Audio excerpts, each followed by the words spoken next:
Inflation is often seen as a straightforward measure of rising prices, but the numbers we hear in headlines can be surprisingly misleading. The official inflation rate doesn't always reflect what consumers actually experience.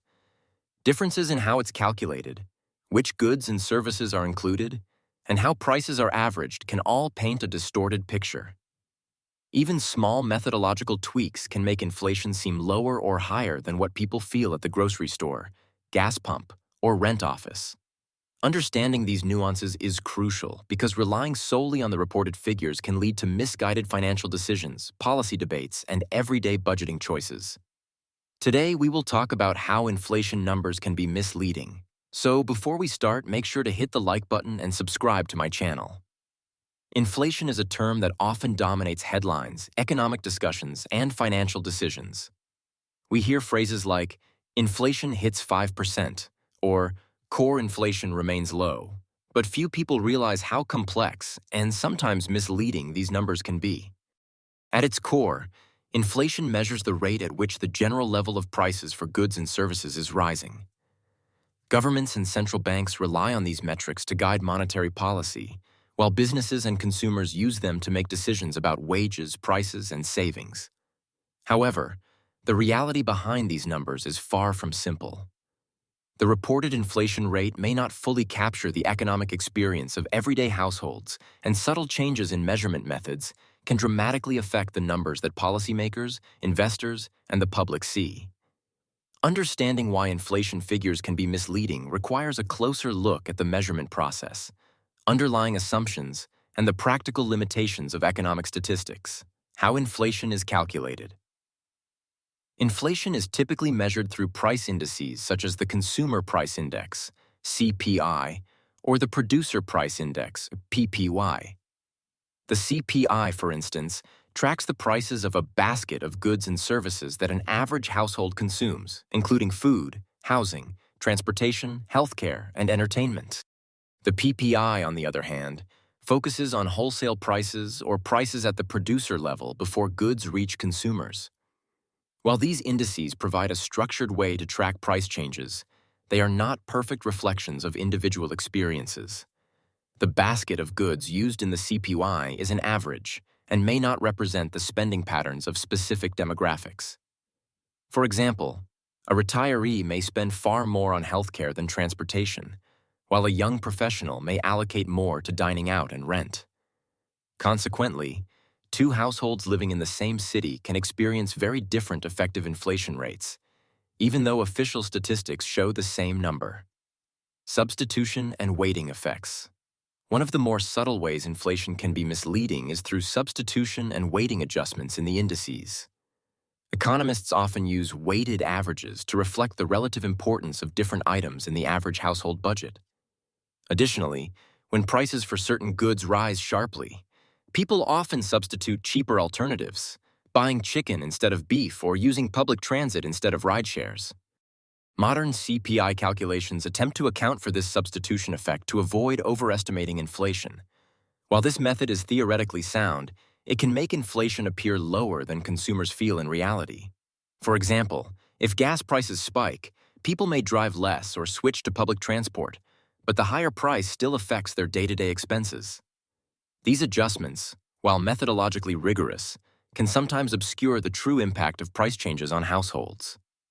Core versus headline inflation. Media reports often distinguish between headline and core inflation, and this distinction can be confusing. Headline inflation includes all items in the index, including volatile components like food and energy, which can fluctuate dramatically due to weather, geopolitical events, or seasonal trends.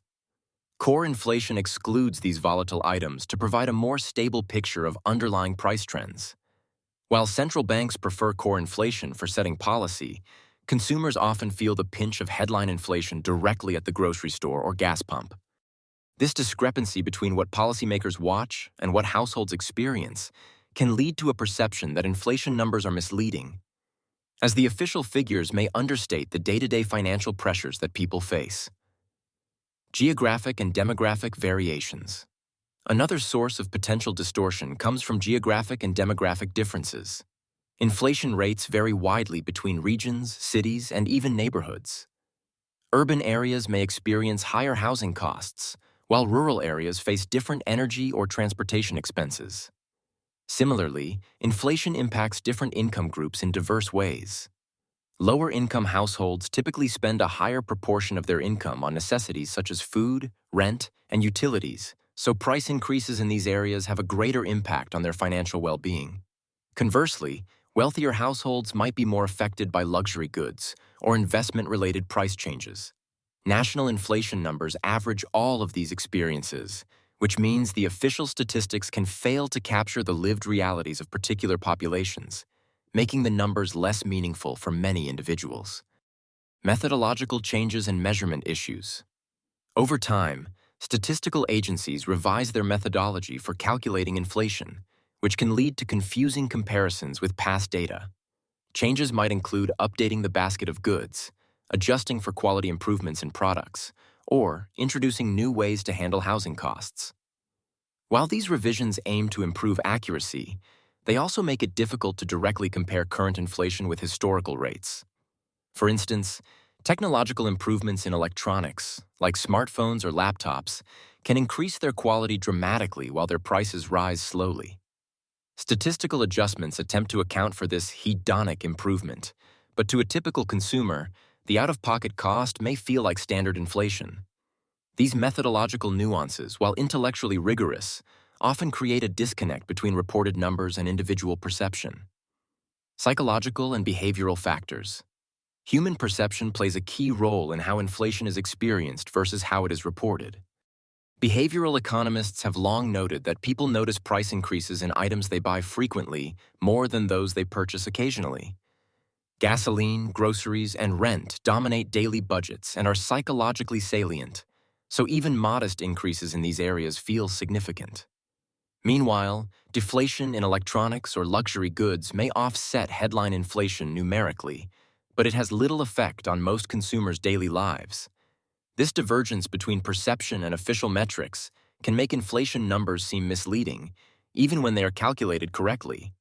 Media framing also contributes.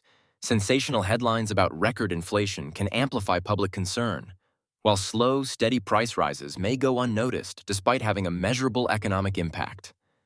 Implications for policy and personal finance.